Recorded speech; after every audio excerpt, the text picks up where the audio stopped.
Bismillahirrahmanirrahim. Assalamualaikum warahmatullahi wabarakatuh. Alhamdulillahi rabbil alamin. Nahmaduhu wa nasta'inuhu wa nastaghfiruh. Wa na'udzu billahi min shururi anfusina wa min sayyiati a'malina. May yahdihillahu fala mudilla lahu wa may yudlil fala hadiya lahu.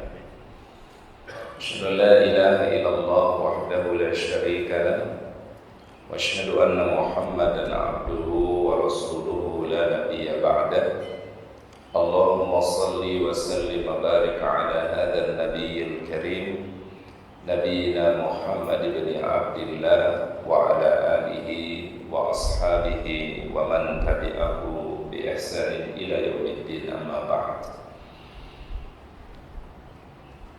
Subhanallah wa bihamdihi adada khalqihi wa ridha nafsihi wa zinata arshihi wa midada kalimatihi. Allahumma anta rabbi la ilaha illa anta khalaqtani wa ana abduka wa ana ala ahdika wa wa'dika mastata'tu a'udzu bika min syarri ma sana'tu abu'u laka bi ni'matika alayya wa abu'u bi dzambi faghfir li fa innahu la yaghfiru dzunuba illa anta. Hadirin kaum muslimin jamaah salat subuh yang dirahmati dan dimuliakan Allah Subhanahu wa taala. Alhamdulillah, puji dan syukur marilah senantiasa kita panjatkan kepada Allah Subhanahu wa taala yang senantiasa mencurahkan rahmatnya, ridha-Nya kepada kita semua. Di pagi hari ini kita bisa memenuhi panggilan Allah Ta'ala melaksanakan salat subuh berjamaah. Mudah-mudahan kita semua mendapatkan kemuliaan yang didoakan oleh Rasulullah SAW. Allahumma barik li ummati fi bukuriha. Ya Allah, berikanlah keberkahan bagi umatku di setiap pagi hari mereka. Jadi doa secara spesifik didoakan oleh Rasulullah SAW agar kita semua mendapatkan keberkahan umur, keberkahan sehat, keberkahan keluarga, keberkahan amal soleh. Mudah-mudahan kita bisa dapatkan pada pagi hari yang mulia ini. Salawat dan salam mari kita sampaikan kepada uswah hasanah kita, teladan kita yang mulia, baginda Nabi Muhammad sallallahu alaihi wasallam.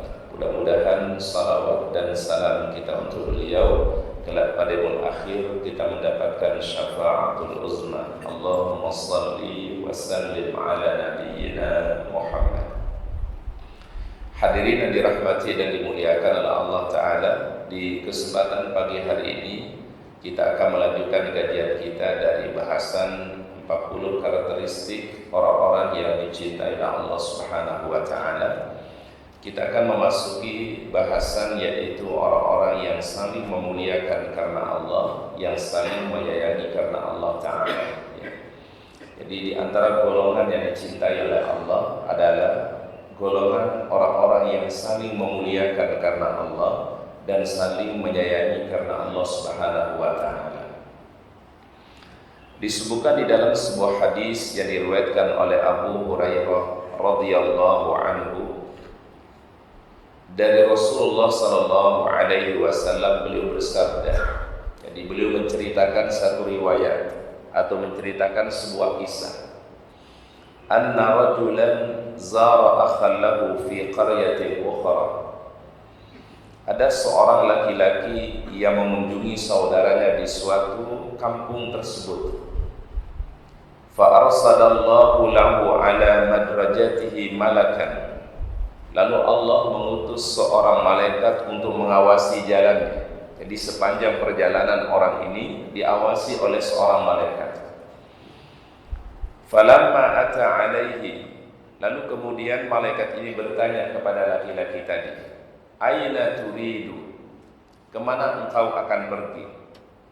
Qala, dia menjawab, uridu akhalli fi hadhil qaryah, saya ingin mengunjungi saudaraku, maksudnya sahabatku atau temanku di satu kampung tersebut. Qala hal laka alaihi min ni'matin tarubbuha, ya. Lalu malaikat ini bertanya, apakah engkau memiliki satu tujuan ya dari temanmu ini yang sifatnya duniawi? Qala la ghaira anni ahbabtuhu fillahi azza wa jalla. Saya tidak punya niat apapun kecuali hanya saya mencintainya karena Allah, menyayanginya karena Allah Subhanahu wa taala. Jadi ini jawaban dari orang itu ketika ditanya oleh malaikat tadi, apa tujuan engkau berkunjung kepada rumah sahabatmu atau temanmu? Dia mengatakan tidak ada lain kecuali hanya semata-mata aku mencintai dia, menyayangi dia karena Allah. Qala, lalu malaikat itu berkata, fa inni rasulullah ilaika. Sesungguhnya aku ini adalah merupakan utusan Allah Ta'ala untukmu.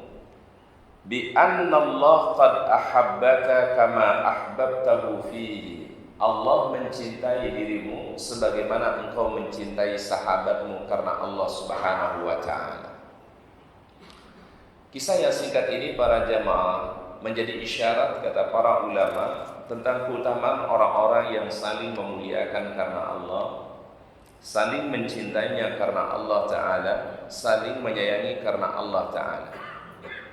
Dan tentu ini semua adalah ikatannya tidak lain adalah ikatan akidah, ikatan keimanan, yaitu ikatan asyhadu an la ilaha illallah wa asyhadu anna muhammadar rasulullah.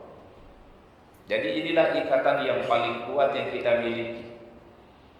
Persaudaraan yang dibangun karena Allah, persaudaraan yang dibangun karena meraih ridha Allah Ta'ala, inilah persaudaraan yang paling tinggi. Dan ini kemudian yang menjadi praktek di zamannya Rasulullah Sallallahu Alaihi Wasallam. Ketika Rasulullah Sallallahu Alaihi Wasallam dan para sahabat hijrah ke kota Yasrib, ya. Yasrib ini yang sekarang disebut dengan kota Madinah Al-Munawwarah. Dulu disebut dalam sejarah itu, sirah itu dengan sebutan kota Yasrib. Ketika beliau sampai baginda Rasulullah SAW di kota Yasrib atau kota Madinah, beliau singgah di satu tempat pertama kali namanya Quba. Yang di situ ada satu masjid yang disebut dengan masjid apa? Masjid Quba. Jadi ini adalah pintu masuknya kota Madinah di zamannya Nabi SAW. Lalu beliau ketika beliau pertama kali tiba di kota Madinah, di kota Yasrib, beliau membangun masjid, ya, membangun masjid yang dikenal dengan Masjid Quba sesuai dengan lokasi tersebut. Lalu setelah itu kemudian beliau baginda Rasulullah mempersaudarakan antara sahabat al-muhajirina wal ansar. Muhajirin ini sahabat-sahabat yang hijrah dari Mekah menuju Madinah. Al-ansar merupakan sahabat yang penduduk asli daripada kota Madinah. Disatukanlah mereka, dipersaudarakan mereka. Bahkan di awal Islam ketika mereka sudah dipersaudarakan antara muhajirin dan ansar, mereka berhak mendapatkan warisan daripada saudaranya yang dipersaudarakan oleh Rasulullah Sallallahu Alaihi Wasallam. Sehingga ini menjadi salah satu poin terpenting kata para ulama. Tidak ada suatu ikatan yang paling kuat itu kecuali ikatan iman. Tidak ada ikatan yang paling kuat di antara kita kecuali ikatan Islam, karena disatukan dengan kalimat yang sama, asyhadu an la ilaha illallah wa asyhadu anna muhammadar rasulullah. Dan bahkan Allah Subhanahu wa taala sebutkan, ya, wa'tasimu bihablillahi jami'an wa la tafarraqu. Berpegang teguhlah dengan tali agama Allah, wa la tafarraqu, dan janganlah kalian berpecah belah atau bercerai-berai. Al-Quran tidak mengatakan wala takhtalifu, ya, tapi Al-Quran mengatakan wala tafarraqu. Tafarruq dengan ikhtilaf itu berbeda, Pak. Yang kita diperbolehkan itu namanya ikhtilaf, Pak. Ya, ikhtilaf itu adalah perbedaan yang masih dalam tataran itu sesuatu yang memiliki dasar atau dalil. Itu disebut dengan ikhtilaf. Ya, kita misalnya di dalam fikih itu kan ada perbedaan-perbedaan ya Pak ya. Betul ya Pak ya. Dalam fikih itu ada perbedaan. Sehingga dikenal ada fikih 4 mazhab. Ya, ada mazhab Al-Hanafi, ada mazhab Al-Maliki, ada mazhab Asy-Syafi'i, dan ada mazhab apa? Al-Hambali.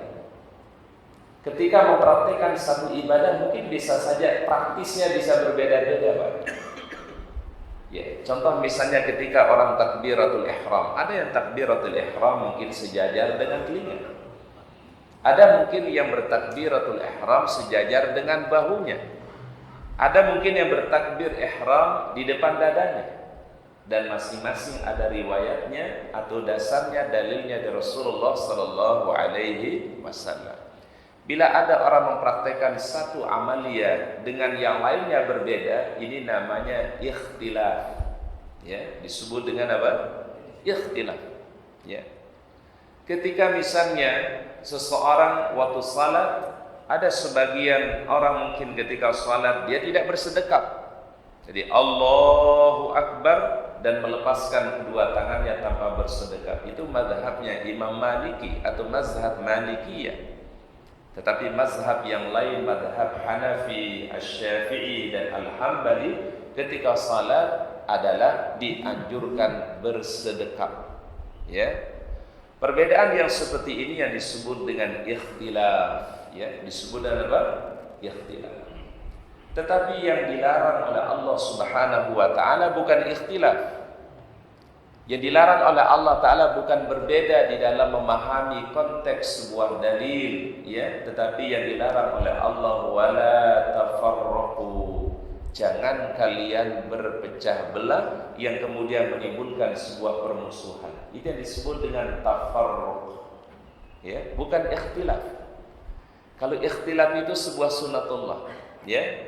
Yang ada, ya, jangankan pada kita para jamaah, para ulama saja itu terjadi ikhtilaf di antara mereka, tapi mereka saling memuliakan karena Allah, saling mencintai karena Allah, saling mengasihi karena Allah Subhanahu wa taala, walaupun berbeda pandangan di dalam konteks fikih misalnya, ya.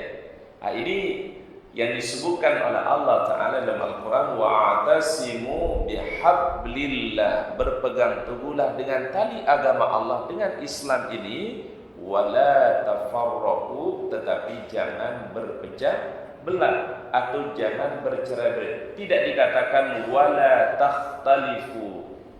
Kalau wala takhtalifu tadi artinya apa? Jangan berbeda. Kalau berbeda sebuah sunatullah, ya enggak boleh apa?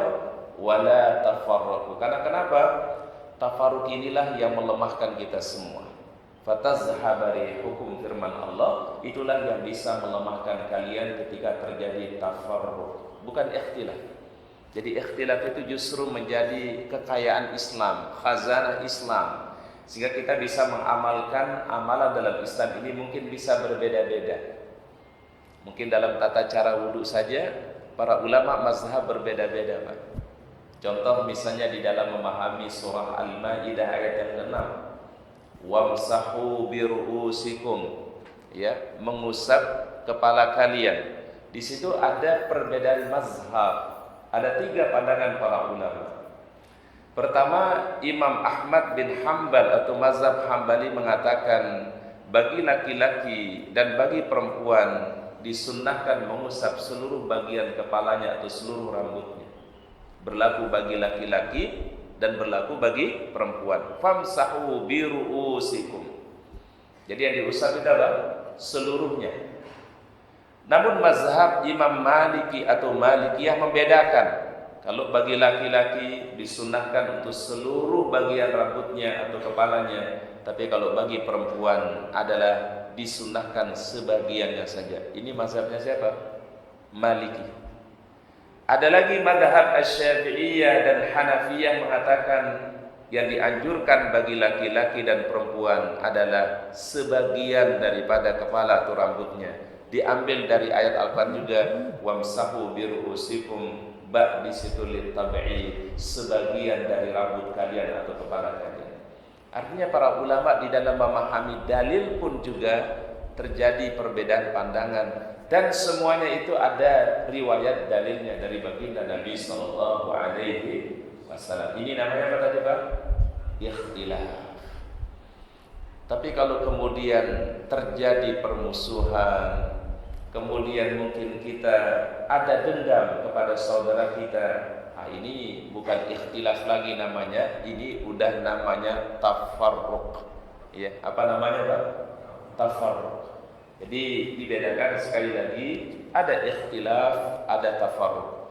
Yang dibolehkan oleh Islam itu adalah ikhtilaf, yang dilarang itu tafarruq. Dan itu yang kemudian Allah Ta'ala firmankan, fatazhabari hukum, yang melemahkan kalian semua kita sebenarnya apabila orang itu terpecah belah atau tercerai-berai. Itu yang melemahkan umat ini. Kemudian Rasulullah SAW di dalam hadis sahihnya riwayat Imam Al-Bukhari dan Imam Muslim, diriwayatkan dari Rasulullah SAW, mathalul mu'minina fi tawaddihim wa tarahumihim wa ta'atufihim kamathalil jasadi idza ishtaka minhu 'udwun tada'a lahu sa'irul jasadi bis-sahari wal humma. Ini Rasul ingin memberikan satu gambaran bagaimana para sahabat terdahulu yang kemudian menjadi contoh untuk kita semua di dalam memahami konteks saling menyayangi karena Allah, saling memuliakan karena Allah. Masalul mu'minina, permisalan, perumpamaan orang-orang mukmin. Fi tawaddihim, dalam saling mencintai. Wa tarahumihim, dan saling mengasihi. Wa ta'atubihim, dan saling berlemah lembut di antara mereka. Karena memang orang-orang mukmin itu cirinya adalah ruhama'u bainahum, mereka penuh kasih sayang di antara mereka. Bagaimana perumpamaannya sabda baginda Rasul? Mathalul jasadi, bagaikan satu tubuh. Al-jasad itu satu tubuh. Jadi dalam masalah saling mencintai, saling memuliakan, saling mengasihi, berlemah lembut di antara mereka, diibaratkan oleh Rasul seperti apa? Kal jasadi, seperti satu anggota tubuh. Idza ishtaka minhu 'udwun, apabila ada anggota tubuh yang merasa sakit. Kalau ada satu saja dari anggota tubuh itu yang sakit, tada'a lahu sa'irul jasadi, maka yang lain pun juga bisa merasakannya. Bisahari wal humma, bahkan sampai dia tidak bisa tidur dan dia sampai mengalami demam. Kan terkadang ada satu sakit yang diderita oleh seseorang, tetapi efeknya kemana-mana. Betul ya Pak ya? Ya kalau diibaratkan sakit apa misalnya? Orang sakit gigi ya. Orang sakit gigi itu yang sakit gigi, tetapi yang lainnya pun juga bisa merasakan ya. Ya, jadi nggak bisa tidur, mungkin badan jadi demam, mungkin yang lainnya terasa menjadi sakit dan seterusnya. Begitulah ibaratnya seorang mukmin. Dalam arti kata adalah seorang mukmin memiliki kepedulian kepada saudaranya. Contoh misalnya para jamaah ini, masya Allah satu perumpamaan yang luar biasa dari baginda Rasulullah SAW. Mungkin bapak ibu ketika memberikan bantuan, ada satu tempat yang mengalami musibah bencana, ya. Kemudian kita mengirimkan bantuan kepada mereka. Mungkin kita tidak mengenal mereka, mungkin kita tidak pernah berjumpa dengan mereka, mungkin kita tidak pernah berinteraksi dengan mereka. Tapi apa yang memotivasi kita untuk membantu mereka, memotivasi kita untuk meringankan beban mereka? Semata-mata karena kita cintai mereka karena Allah. Kita mungkin tidak mengenal mereka, mungkin kita tidak pernah berinteraksi dengan mereka, mungkin tidak pernah kita ketemu dengan mereka, tapi masya Allah kebaikan kita, mungkin bantuannya Bapak Ibu bisa sampai kepada mereka tanpa kita ketahui mereka. Inilah ibarat yang diberikan oleh baginda Nabi SAW seperti satu anggota tubuh. Kalau satu saja yang sakit, yang lainnya bisa merasakannya.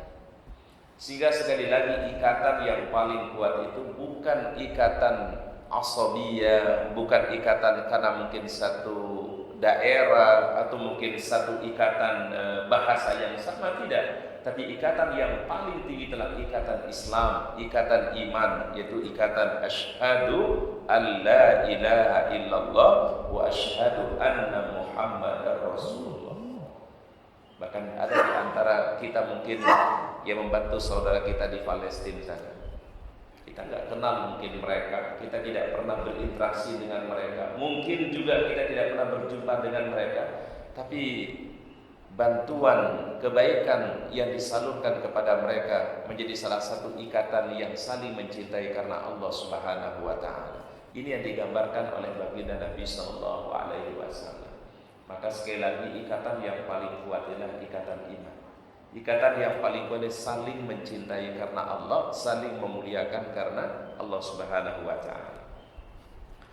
Di dalam riwayat yang lain Rasulullah sallallahu alaihi wasallam sabdakan, ini dalam hadis Imam Muslim, "Walladzi nafsi biyadihi," demi zat yang jiwaku di tangannya. Ini Rasulullah SAW bersumpah, "Walladzi nafsi biyadihi," kalimat yang beliau gunakan, demi zat yang jiwaku di tangannya, di tangan Allah Subhanahu wa taala. Ini betul, salah satu bentuk sumpahnya Nabi sallallahu alaihi wasallam. La tadkhulul jannata hatta tu'minu. Kalian tidak akan memasuki surga itu sehingga kalian beriman. Berarti syarat untuk masuk surga itu apa? Iman. Ya kalau orang kerja itu kan harus ada persyaratan yang berlaku. Orang kalau tidak memenuhi persyaratan ya nggak bisa. Ya. Apa tadi sabda baginda Rasul, la tadkhulul jannata hatta tu'minu. Kalian tidak akan memasuki surga itu sehingga kalian beriman kepada Allah, beriman kepada para malaikat, beriman kepada kitab-kitabnya, beriman kepada Rasulnya, beriman kepada hari kiamat, beriman terhadap takdir-takdir Allah. Iman dalam arti yang luas. Hatta tu'minu, sampai kalian beriman. Nah sehingga kebaikan apapun para jamaah itu harus dasarnya iman, ya, harus dasarnya adalah iman.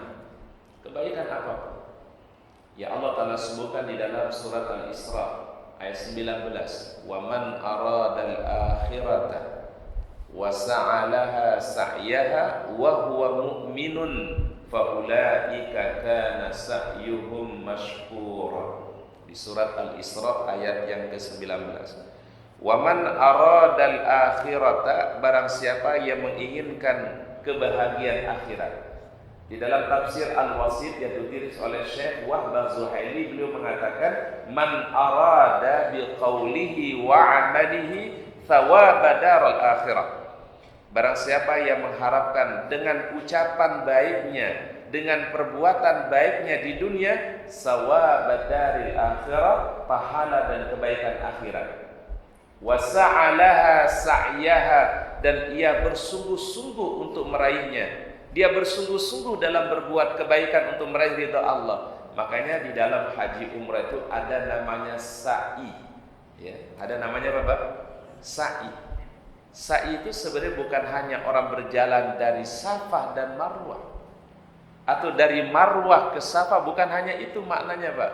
Tapi ada rahasia di balik itu, kata para ulama. Kita ini diminta oleh Allah Ta'ala untuk berusaha yang maksimal, berikhtiar yang maksimal, yang dalam hidup ini untuk kita mencari ridha Allah. Inilah sa'i kita di dunia, Pak.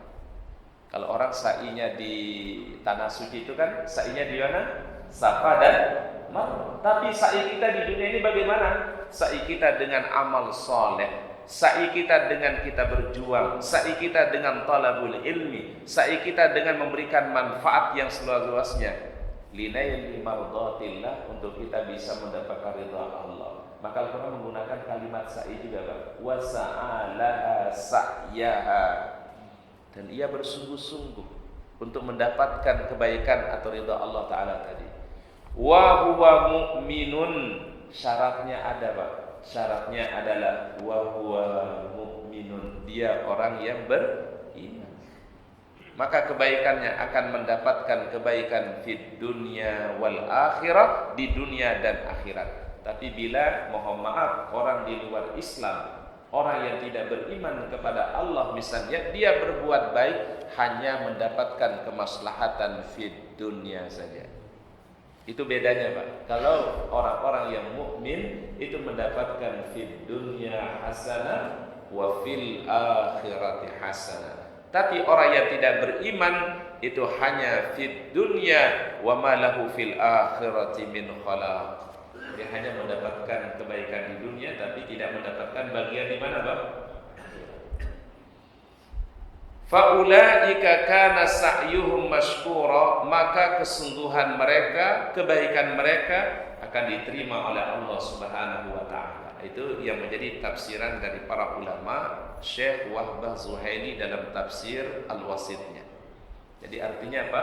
Kesungguhan kita dalam berbuat kebaikan, saling mencintai karena Allah, saling memuliakan karena Allah. Ini sebuah kebaikan, Pak. Ini akan dibalas oleh Allah Ta'ala fid dunya, dan Allah Ta'ala balas juga di akhirat. Jadi tidak akan masuk surga di antara kalian sehingga kalian apa? Beriman.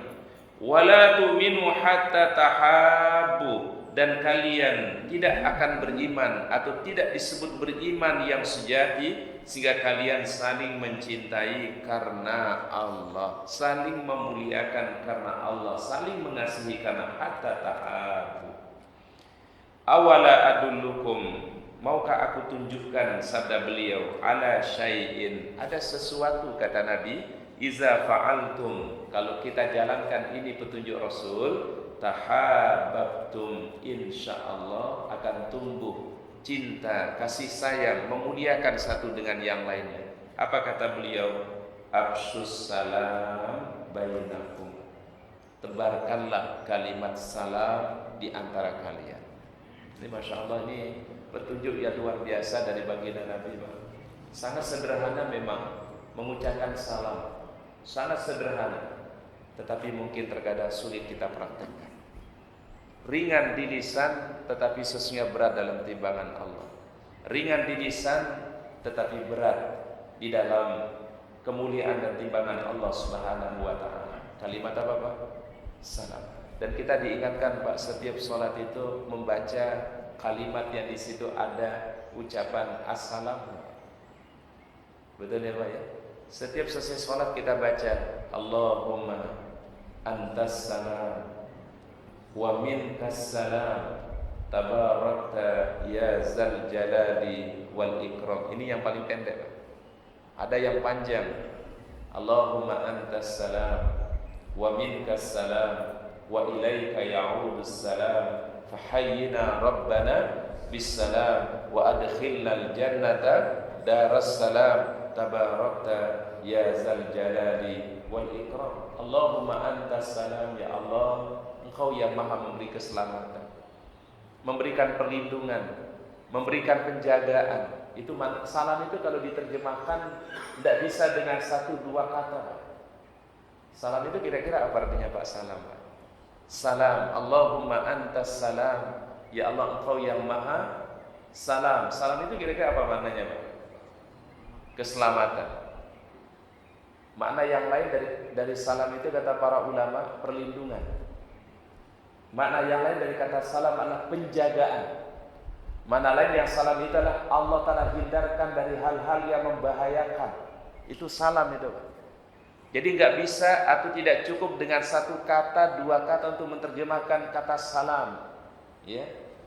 Jadi salam ini satu kalimat asmaul husna yang maknanya begitu luas, disimpulkan dengan satu kata yang sederhana, yaitu kalimat Allahumma antas salam.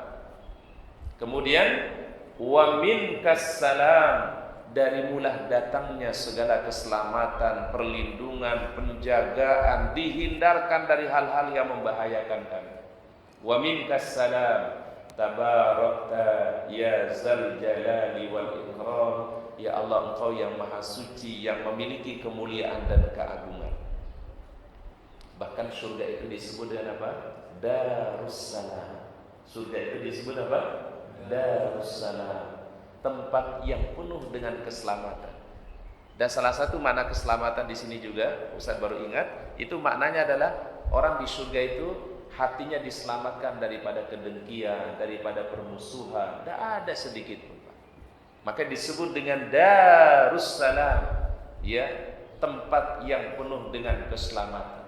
tempat yang penuh dengan keselamatan jiwanya dari segala hal, dibersihkan hatinya dari hal-hal yang tidak baik. Ya, mungkin kalau di dunia ini mohon maaf masih ada, ya, kedengkian, permusuhan, ya.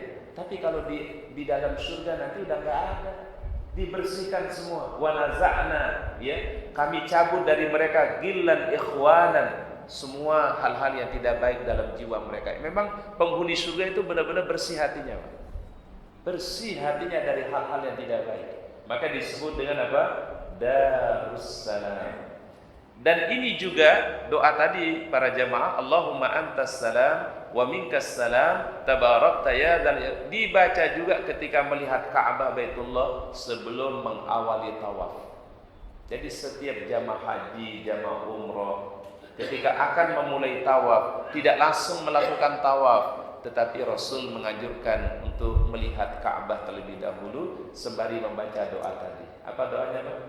Allahumma antas salam wa minkas salam tabarakta ya zal jalali wal ikram. Boleh ditambah Allahumma zid hadzal bait tashrifan wa ta'ziman wa takriman wa birran wa mahabatan wa zid man syarrafahu wa karramahu mimman hajjahu aw i'tamarahu tashrifan wa ta'ziman wa takriman wa birran. Ini doa dibaca ketika melihat Ka'bah Baitullah. Dan biasanya jamaah umroh, jamaah haji berderai air mata melihat Ka'bah itu. Mungkin selama ini kita sholat hanya membayangkan Ka'bah.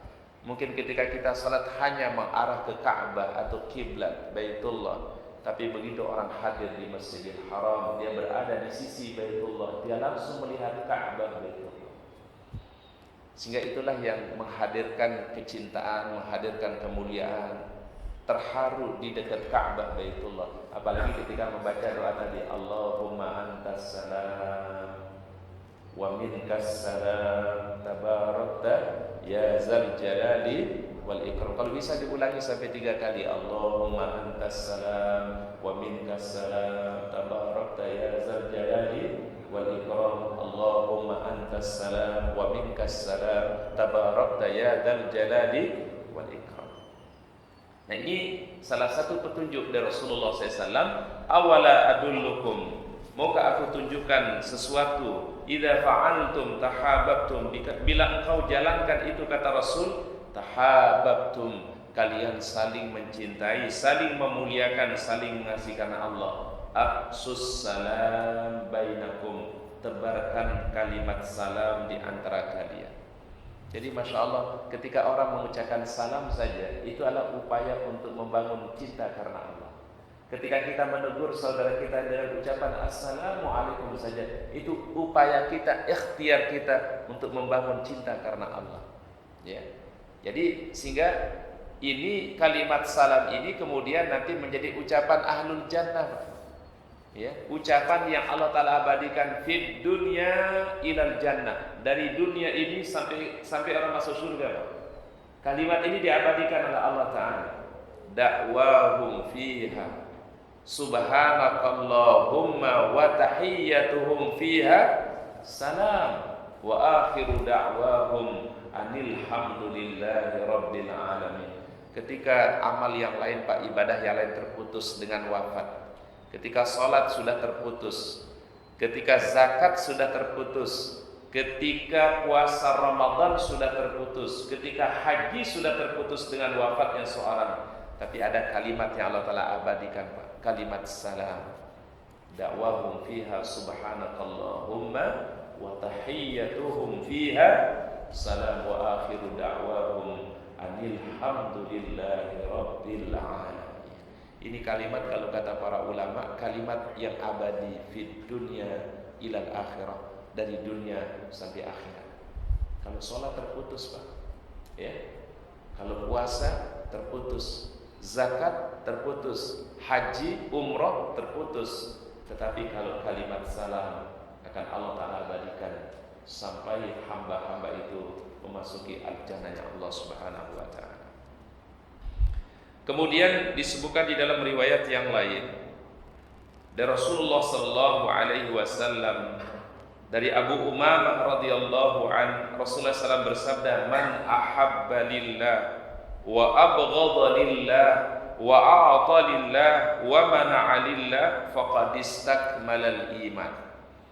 Barang siapa yang mencintainya karena Allah, ia memuliakan karena Allah, saling mengasihi karena Allah, dan ia memberi juga karena Allah, maka faqad istakmalal iman, ia telah meraih kesempurnaan iman, kata Nabi SAW. Dan ini hubungannya adalah hablum minan nas. Ya, hubungannya apa Pak? Hablum minan nas. Jadi sehingga apapun hal yang terkait kehidupan sosial, kehidupan dalam masyarakat itu Pak, kita bangun karena Allah. Ya. Mungkin ada saudara kita, warga kita mungkin ya ia mengalami mungkin musibah, kemudian kita bertakziah, kita bangun itu semua karena Allah. Ya. Ada mungkin di antara saudara kita mungkin ya dia sedang sakit, kita membesuknya, menjenguknya semata-mata karena Allah. Ketika kita menyapa saudara kita, menegur saudara kita, itu semata-mata karena Allah. Ketika kita memberikan nasihatnya karena Allah Subhanahu wa taala. Dan dalam rumah tangga itu, supaya bertahan itu rumah tangga, maka rumah tangga yang berjalan, rumah tangga yang dibangun karena Allah Subhanahu wa taala. Melihat pasangan kita adalah kecintaan karena Allah. Melihat anak-anak kita, cucu-cucu kita karena kecintaan kepada Allah Subhanahu wa taala. Jadi kalau semua melihatnya dengan penuh kebaikan, itu akan menjadi mulia, Pak. Oleh karena kata para ulama salaf itu apa? Seorang itu tergantung cara pandangnya, cara melihatnya. Kalau melihat sesuatu dengan penuh kebaikan, itu akan kelihatan mulia semua, Pak. Tapi kalau cara pandangnya udah buruk, cara pandangnya sudah negatif, maka semua akan jadi apa, Pak? Jadi negatif. Hatta orang itu mungkin berbuat baik jadi negatif, Pak. Ya. Karena memang mindsetnya, cara berpikirnya memang negatif. Tapi kalau cara berpikirnya adalah mulia, cara melihatnya mulia dengan penuh kebaikan, maka dia akan melihat orang itu dengan penuh kebaikan. Ya. Oleh karena inilah sangat penting yang kemudian Rasulullah SAW mengatakan tadi, man ahabba lillah, cintailah orang itu karena Allah. Ya, karena dia saudara kita. Bahkan Muhammad kalau kita ambil sirah dari Rasulullah SAW, Rasul kan dulu pernah ditimpukin, Pak. Ya, belum pernah dilukai, Pak. Ketika di mana, Pak? Di Taif. Ya, di Taif. Beliau datang ke Taif tujuannya untuk mengajak mereka bertauhid, beriman kepada Allah. Justru beliau diapain, Pak? Dilempar. Ya, Pak. Sampai wajah yang mulia, kaki yang mulia ini terluka semua, Pak. Baginda Nabi SAW. Dan beliau kemudian istirahat di satu tempat. Disebut sekarang dengan sebutan Kuhun Nabi SAW. Jadi di Taif itu, Pak, ada satu lokasi. Sekarang ada di pinggir jalan, Pak. Ada bangunan kecil di situ. Sekarang ada bangunan kecilnya. Di situ tempat Rasulullah SAW. Ketika habis ditimpukin sama orang Taif, beliau duduk di situ, Pak, istirahat, Pak. Bagaimana beliau mengadukan keadaannya kepada Allah Subhanahu wa taala yang beliau sudah tidak memiliki lagi kemampuan kecuali dengan pertolongan Allah. Sampai ketika beliau merintih ini, Allah Ta'ala kirim malaikat Jibril alaihissalam dan malaikat penjaga gunung dan menawarkan sesuatu kepada baginda Nabi SAW. Ya Rasulullah, ya Nabi Allah, wahai kekasih Allah, wahai utusan Allah, kalau sekiranya Anda meminta saat ini juga pegunungan antara Mekah dan Taif ini kami lemparkan kepada mereka, kami hancurkan mereka sehancur-hancurnya, kami akan lakukan. Kalau bila itu yang kau minta, wahai kekasih Allah Rasulullah. Ini tawaran dari malaikat siapa, Pak? Jibril alaihi salam dan malaikat penjaga gunung. Tapi apa kata Rasulullah SAW? Ini kalimat yang luar biasa, Pak. Tidak pernah terbayangkan dalam perjalanan sejarah umat manusia, Pak. Apa kalimat beliau? Allahumma hdi qaumi fa innahum la ya'lamun. Ya Allah, berikanlah hidayah kepada mereka karena mungkin mereka tidak tahu. Jadi mungkin mohon maaf Bapak Ibu, kalau kita lihat ada orang berbuat salah, mungkin mereka nggak tahu. Orang mungkin melakukan kesalahan, mungkin karena dia tidak memiliki ilmu. Sehingga kita memberikan tasamuh.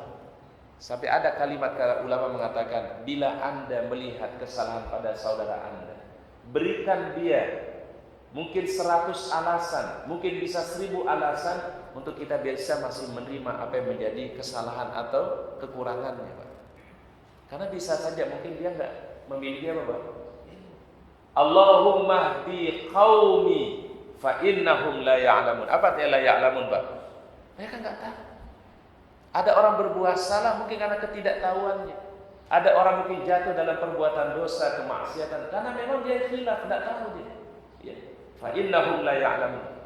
Dan kalimat yang kedua mengatakan apa?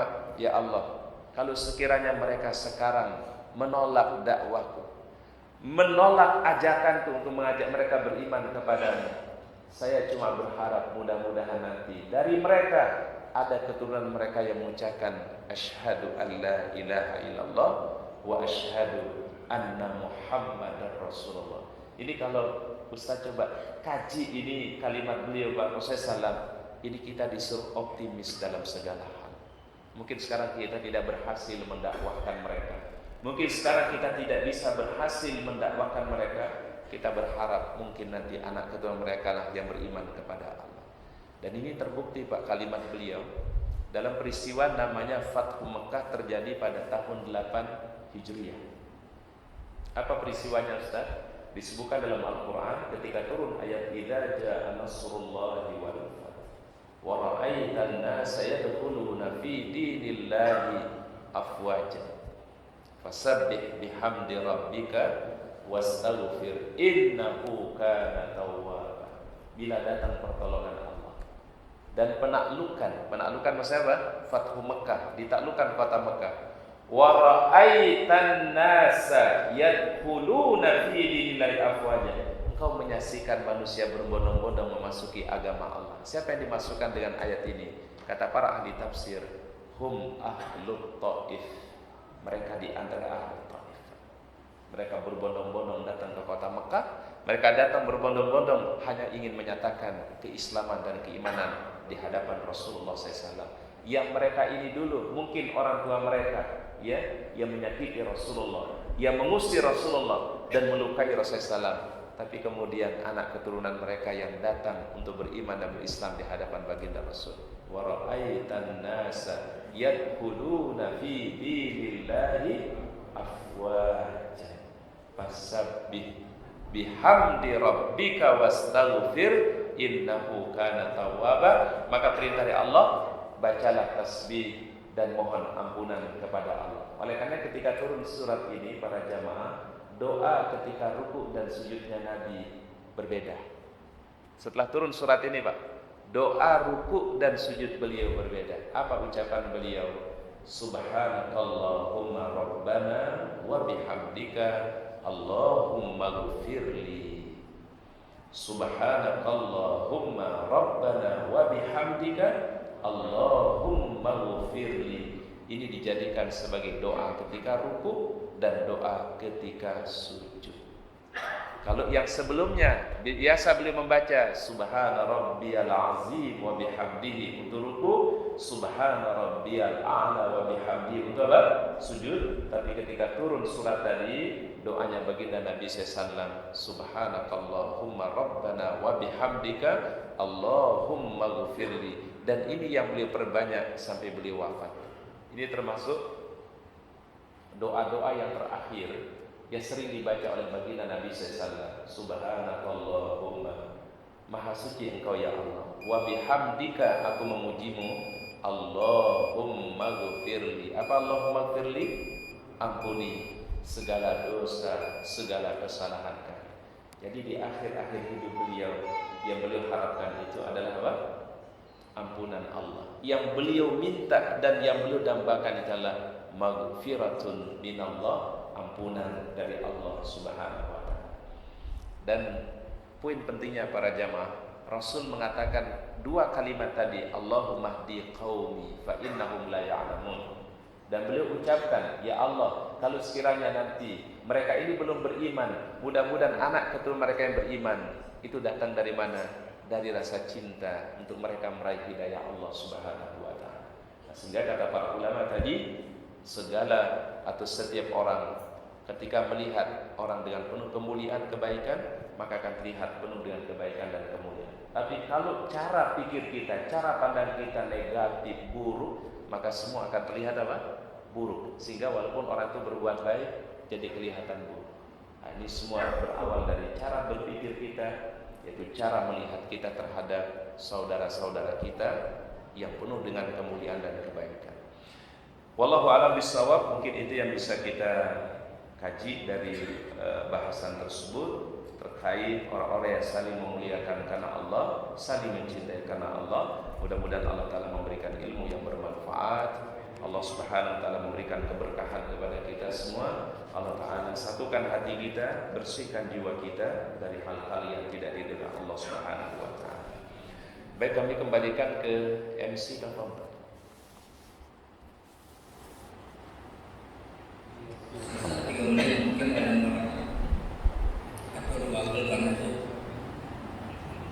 Biasanya pegang mic biasanya. Iya, silakan.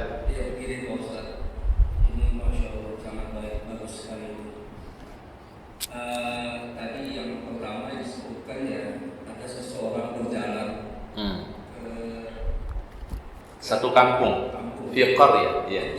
Ini temannya gitu ya. Iya. Nah, kalau zaman sekarang itu kan zaman dulu. Kalau zaman sekarang kita mau silaturahim pakai video call. Iya. Sangat praktis Ustaz. Ketemu gitu loh. Iya. Masya Allah, bisa ngomong begini. Jadi minimal itu menghemat waktu, tenaga dan segala macam. Itu salah satu.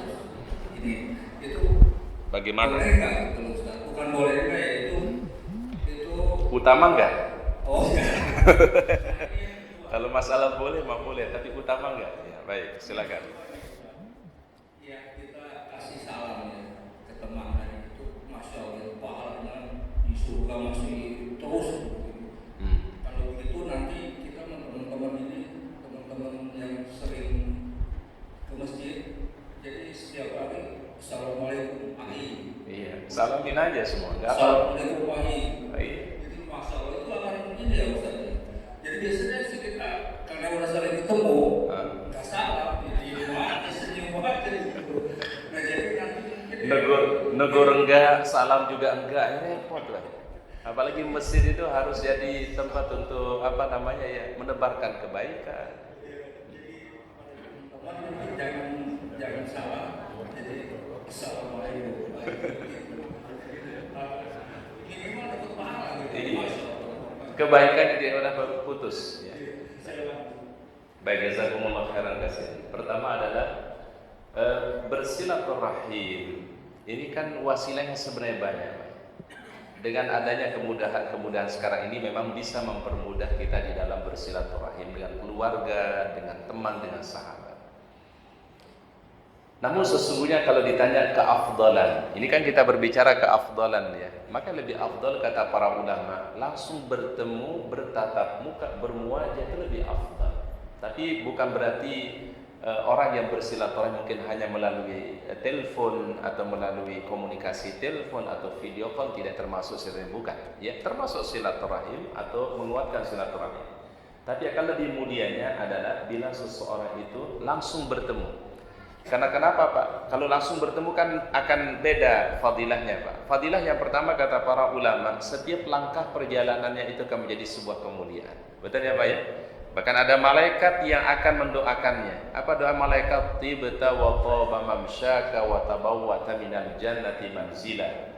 Engkau melakukan kebaikan, langkahmu penuh dengan kebaikan, dan Allah Ta'ala sediakan tempat yang terbaik di Al-Jannah. Bayangkan itu busra dari malaikat ketika ada seseorang yang berjalan ya dalam perjalanan menuju tadi mungkin saudaranya, kerabatnya, sahabatnya. Baik, berarti kalau masalah kebolehan, boleh nggak kita melalui video call? Boleh. Melalui telepon juga boleh. Tapi kalau berbicara keafdalan, maka lebih afdal apa Pak? Ya langsung ketemu. Kan beda kalau secara langsung dan melalui video call misalnya, pasti berbeda. Ya sama kayak ada kajian kan, ada namanya kajian online dan kajian offline Pak. Betul ya Pak? Ya. Mungkin beberapa waktu lalu kita melakukan ada kajian online Online itu kan berarti kita melalui media Zoom. Tapi ada yang offline yang langsung kita duduk di majelis ilmu. Bayangkan di sini kita dapat berapa kebaikan. Pertama, thalabul ilminya dapat. Yang kedua, silaturahimnya dapat. Kemudian yang ketiga, i'tikafnya dapat. Jadi dalam satu kesempatan bisa meraih kebaikan-kebaikan yang banyak. Kita dari rumah menuju masjid ini Allah Ta'ala jadikan langkahnya penuh dengan kebaikan. Berangkatnya kebaikan fi sabilillah. Kita pulang juga dalam keadaan fi sabilillah. Yang ini mungkin tidak didapatkan kalau orang online. Ya, betul nggak Pak? Online kan cuma di rumah, ya. Bahkan terkadang bisa sembari apa Pak? Sembari santai di rumah kan, ya. Akan beda fadilah. Maka dalam ilmu itu ada yang namanya talaki. Talaki itu apa? Bertemu dengan guru atau langsung bertemu dengan gurunya disebut dengan talaki. Makanya bahkan kalau di dalam Sahih Al-Bukhari, sehingga Sahih Bukhari itu lebih ketat daripada Sahih Muslim Pak. Untuk menyatakan hadis itu sahih, salah satu syarat yang diberikan oleh Imam Al-Bukhari adalah antara yang meriwayatkan hadis dan yang mendengarkan hadis itu harus ketemu Pak. Baru derajat hadisnya menjadi apa Pak? Sahih. Tapi kalau dia bilang saya mendengar hadis dari si fulan, si fulan ini mendengar hadis dari si fulan, tapi belum pernah ketemu, itu di dalam syaratnya Imam Al-Bukhari tidak kuat Pak. Yang lebih kuat itu kalau apa Pak? Kalau langsung talaqi namanya Pak, antara yang meriwayatkan dan yang mendengarkan hadis ini. Itu Masya Allah sampai dijadikan sebagai syarat standar di dalam Sahih Al-Bukhari. Saking pentingnya namanya talaqi ini, ya. Baik, tapi sekali lagi tanpa mengurangi kebaikan insya Allah. Kalau kita nggak sempat datang, kita mungkin nggak sempat hadir, kita mungkin bisa telepon, kita mungkin bisa melalui video call. Insya Allah bagian daripada tadi membangun ukhuwah, membangun silaturahim karena Allah Subhanahu wa Ta'ala. Baik, pertanyaan yang kedua, itu tadi pertanyaan kedua apa? Tentang salam, ya. Ini suatu hal yang mulia, apalagi kita biasakan di masjid para jamaah, ya. Masjid bukan hanya tempat untuk sholat saja. Masjid bukan hanya tempat untuk kita ta'lim saja, tapi kita mari jadikan masjid ini tempat terbangunnya ukhuwah. Sebagaimana yang dulu di zamannya Nabi SAW, mereka disatukan karena iman, karena Islam. Apalagi sudah menjadi bagian daripada jamaah masjid itu sendiri, ya. Maka terbangun nilai-nilai kebersamaan. Minimal ketika kita ketemu dengan jamaah di kiri kanan kita tegur, kita sapa, kita tanya kabarnya, ucapkan assalamualaikum. Ini suatu kemuliaan. Masya Allah, sekedar mengucapin salam saja kata baginda Rasulullah SAW. Ini upaya ikhtiar kita. Mudah-mudahan terbangun tadi saling mencintai karena Allah, saling memuliakan karena Allah. Dan mungkin hal-hal yang tersimpan di hati bisa jadi apa namanya Pak? Bisa jadi hilang. Karena kenapa? Enggak mungkin baginda Rasul menunjukkan satu kebaikan kecuali pada kebaikan itu ada kemaslahatannya kepada kita, ya. Bahkan mohon maaf, kenapa sampai ketika seorang muslim berjumpa, ya, kemudian dia berjabatan tangan, kemudian Allah Ta'ala gugurkan apanya? Dosa-dosanya. Ini artinya berjabatan tangan itu menandakan apa? Kesatuan, kebaikan, saling mencintai karena Allah, saling mencintai. Makanya dia berjabatan tangan Pak, ya. Sebagaimana halnya Muhammad seorang ayah ketika mengakadkan si mantunya atau anak mantunya, ya, dipegang nggak tangannya Pak? Dipegang. Dulu Pak Jari dipegang kan? Mantunya kan? Itu tanda apa Pak? Pertama tanda keseriusan, tanda persatuan, tanda di situ adalah pengalihan pertanggungjawaban dari seorang ayah kepada si laki-laki. Jadi ada maknanya Pak. Ada maknanya itu ketika berjabatan. Bahkan kata Rasulullah SAW, selama orang yang berjabatan tangan itu digugurkan dosa-dosanya oleh Allah Subhanahu wa Ta'ala. Dua orang muslim berjumpa, kemudian wa yatasafahani, maka di sini Allah Ta'ala gugurkan apa yang menjadi kesalahan-kesalahan mereka. Kita tidak tahu Pak, apa sebab ampunan Allah Ta'ala kepada kita semua, ya. Dengan kita berukhuwah tadi, dengan kita menegur saudara kita, menyapa mereka, itu sudah menjadi kebaikan luar biasa. Nah, sehingga kata Rasulullah, tahqiranna minal ma'rufi syai'an. Jangan kita remehkan kebaikan sekecil apapun. Kita nggak tahu Pak, kebaikan mana yang Allah Ta'ala ridhai dari semua kebaikan yang kita miliki. Kita mungkin punya kebaikan sholat, puasa, baca Quran, zikir, ini dan seterusnya. Tapi mungkin ada kebaikan yang kelihatannya ringan, tapi besar kebaikannya di sisi Allah Subhanahu wa Ta'ala. Termasuk tadi adalah bagaimana menguatkan ukhuwah, menguatkan saling memuliakan karena Allah Subhanahu wa Ta'ala.